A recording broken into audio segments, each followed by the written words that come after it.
Alright, so we're here today to do a little shrubbery pruning and tree trimming. So like these low-lying limbs here, and these ones hanging over the driveway here. Gonna limb those up. We're gonna pull these bushes out in front of the house here. And I'm gonna trim these Laurel Pendulums. Trim them back pretty heavy. Shape up this Ligustrum. And brought the brush mower back here. They just want all this stuff mowed down and mulched back. So I'm gonna take all the clippings, throw them in a pile back here, and mulch those up as well.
Alright, yeah, that looks a lot better. At first we were just going to trim those, but then the homeowner was like, well, maybe we should just pull them out. So yeah, that was a good choice.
totaled the tripod.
Alright, so I just finished up here.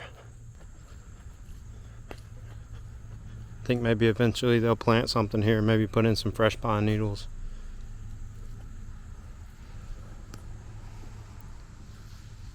Got that crepe myrtle off the house. And all these Laurel pendulums clip back good. And this annoying tree that would hit the roof of your car every time you parked. And this ligustrum trimmed up nice. I probably would not mulch bushes again with the root ball. The bushes are fine, it's just the root ball. I mean, it did the job, but it feels really sketchy in the cab of that skid steer without a front glass. And same goes for those big tree branches. Just feels really sketchy inside of that skid steer. But they're happy with this. They're not too picky about how clean it is back here.